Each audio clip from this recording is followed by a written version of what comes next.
어떤 목사님의 이야기입니다. 이 목사님은 불교 집안 출신이었습니다. 그런데 대학교 1학년 때 우연히 CCC라고 하는 선교단체에 발을 들였습니다. 그리고 시간이 좀 지나자 여학생들이 많이 참석한다는 말에 혹하여 여름 수련회에 가게 되었습니다. 신앙을 몰랐던 처지인지라 도무지 설교 말씀이 전혀 귀에 들어오지 않았습니다.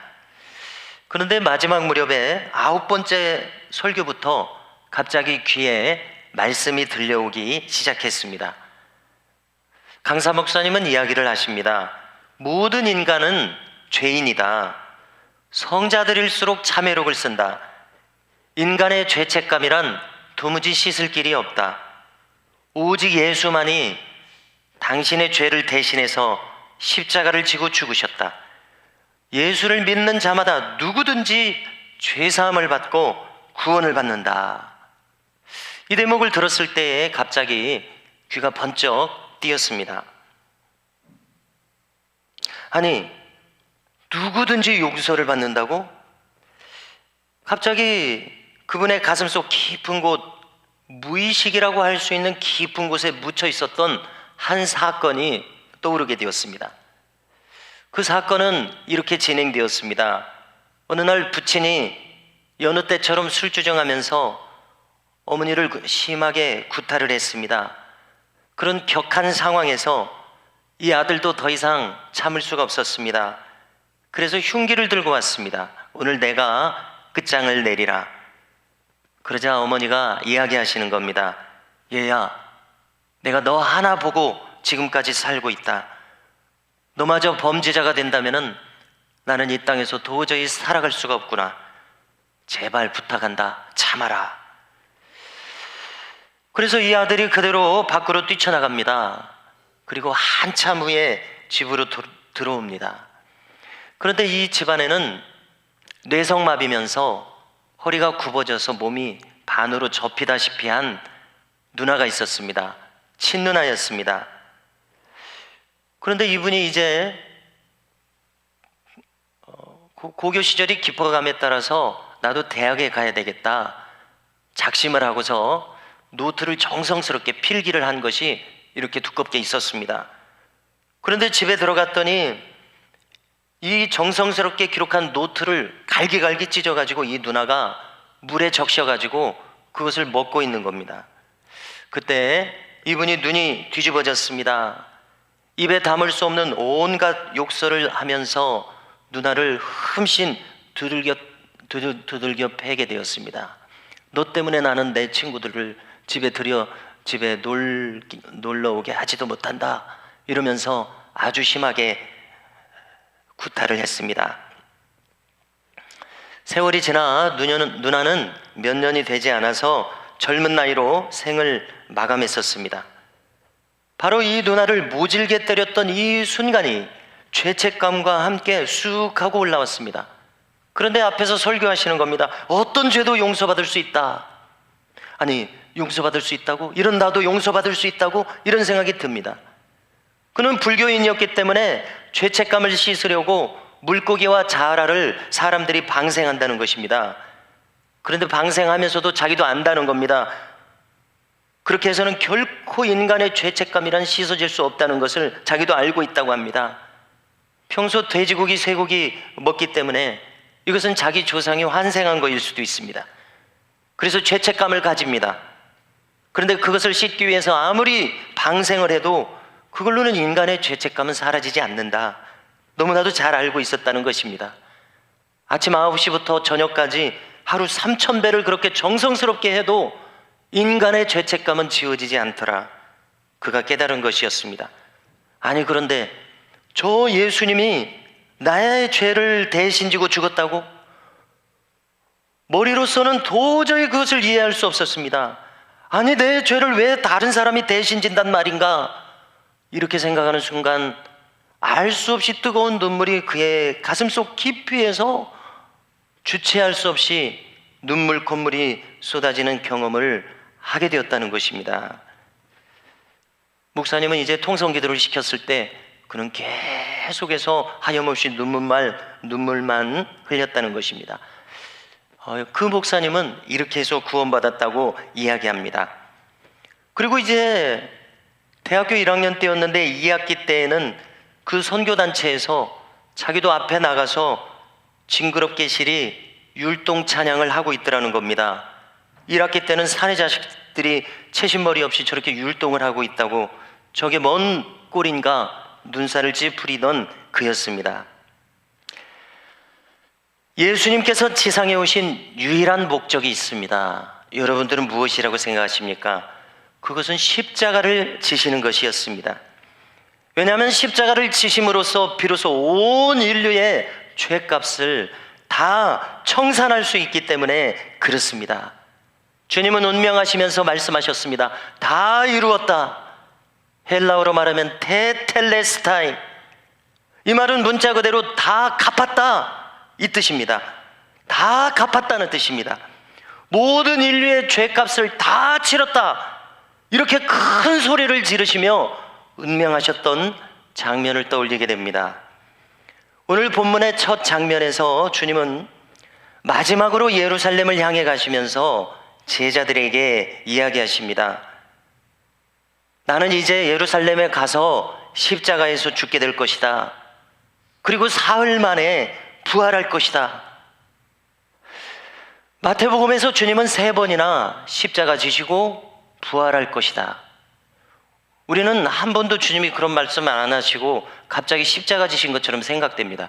그런데 주님은 3번이나 똑똑하게 예고를 하신 것을 우리가 성경에서 찾아보게 됩니다. 너무나 놀랍지 않습니까? 주님은 예고 없이 엉겁결에 십자가를 지신 것이 아니셨습니다. 거듭 3번이나 예고하셨는데요, 이것으로서 주님이 성육신하신 것, 그리고 공생애를 사신 모든 것이 바로 이 십자가를 지시기 위해서라는 것이 충분히 증명되고 있습니다. 즉, 주님은 모든 인류의 죄값을 완전히 치르기 위해서 이 땅에 오셨습니다.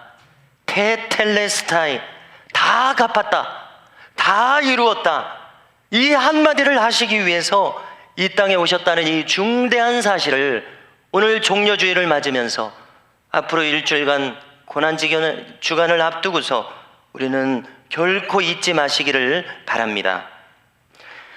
그런데 이 중요한 일을 말씀하시는데 제자들의 모습을 한번 보십시오. 그들은 답답하게도 그 중대성을 전혀 모르고 있습니다. 아니, 그들은 그것을 헤아릴 능력조차 없습니다. 급기야 세베대의 아들들, 이 야고보와 요한입니다. 그들의 어머니를 한번 보십시오. 자식 사랑의 마음이야 어버이라면 충분히 이해할 것입니다. 이해할 수 있습니다. 그런데 주님의 마음은 전혀 헤아리지 못하고 여기서 청탁을 하고 있는 모습이 웬 말입니까? 그는 어머니로서 이야기합니다. 주님, 제 자식들을 주님의 뜻대로 대업을 이루시면은 주님의 좌우편에 좀 앉혀주십시오. 정말 부탁드립니다. 어머니로서 이렇게 할 수 있죠. 그러나 주님의 마음을 전혀 모르고 있습니다. 자, 주님은 역정도 내지 않으시고 이렇게 답을 하십니다. 너희는 지금 너희가 구하는 것을 알지 못하는도다. 내가 마시려는 잔을 너희가 마실 수 있느냐? 자, 그런데 그들이 대답을 합니다. 뭐라고 대답했습니까? 예, 할 수 있습니다. 이렇게 대답합니다. 주님 계속 말씀하시는데요, 너희가 과연 내 잔을 마시려니와 내 좌우편에 앉는 것은 내가 주는 것이 아니라 내 아버지께서 누구를 위하여 예비하셨든지 그들이 얻을 것이니라. 그렇습니다. 주님이 말씀하신 대로 그 좌우편 자리를 원하는 자가 있다면 그 자는 그 좌우편 자리를 받을 것입니다. 주님이 이렇게 말씀하시니까요. 그러므로 주님은 누구도 꺼리지 않는다는 것을 알 수 있습니다. 누구에게나 다 기회를 주시는 주님이신 것을 알 수 있습니다. 문제는 가만히 생각해 보니까 우리가 주님의 좌우편에 앉는 것을 진정으로 원할 생각이 없다는 데 있다는 것을 발견하게 됩니다. 우리 중에 주님의 좌우편에 앉겠다고 나서는 사람이 드뭅니다. 왜 그렇습니까? 왜 이렇게 원하지 않게 되었습니까? 그것은 생각해 보건대 우리가 그 가치를 모르고 있기 때문이라고 생각합니다. 그 전모를 우리는 모르고 있습니다. 인정해야 됩니다. 그런데 우리는 진심으로 그것을 알고자 해야 합니다. 막연합니다. 그런데 그것을 충분히 알 가치가 있습니다. 왜냐하면 지난 수요일에도 잠시 나눴습니다마는 하나님 말씀의 진리라는 이 계시는 필연성을 가지기 때문에 그렇습니다. 이 계시는, 이 진리는 절대성을 가집니다. 무슨 뜻입니까? 예수님을 믿는 사람이나 믿지 않는 사람이나 결국은 이 계시를 다 알게 될 것입니다. 이 진리를 다 알게 될 것입니다. 다만 이 진리편에 서 있느냐, 그렇지 못하느냐, 이 차이만 있을 것입니다. 그러므로 우리는 이 진리를 알아야 할 충분한 가치가 있습니다. 그러므로 알려고 하십시오. 알려고 해야 됩니다. 그런데 여기 단 한 가지 조건이 있다고 이야기하십니다. 그런데 그 조건도 생각해 보니까 인간 본성에 어긋납니다. 내가 마시려는 잔을 너희가 마실 수 있느냐? 한마디로 주님은 박해를 겸하여 받을 것이라고 말씀하십니다. 야고보와 요한은 아직 그 의미를 제대로 알지 못하고 있는 것 같습니다. 그러면서도 할 수 있나이다, 마실 수 있다고 그들이 대답을 하고 있습니다. 우리가 이후로 제자들의 신앙 여정을 조금 들어서 알고 있습니다. 12 제자 중에서 한 사람도 박해를 받지 않은 제자는 없다고 알려져 있습니다. 대부분이 순교를 했습니다. 초대교회 전승이 우리에게 그것을 알려주고 있습니다. 요한을 제외하고는 모두가 순교했다고들 이야기합니다. 또 앞서간 모든 성도들이, 수많은 성도들이 생명을 무릅쓰고 복음을 지켰습니다. 스코틀랜드의 토마스 선교사가 그 젊은이가 영국에서 편하게 살지 않고 생명을 무릅쓰고 위험한 대동강에 와서 그 목숨을 잃으면서까지 성경책을 건네주던 바로 그 모습을 한번 떠올려 보십시오. 생명을 무릅썼습니다. 왜입니까?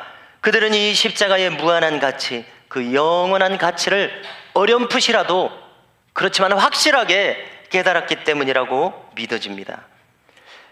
명예심은 인간의 본성입니다.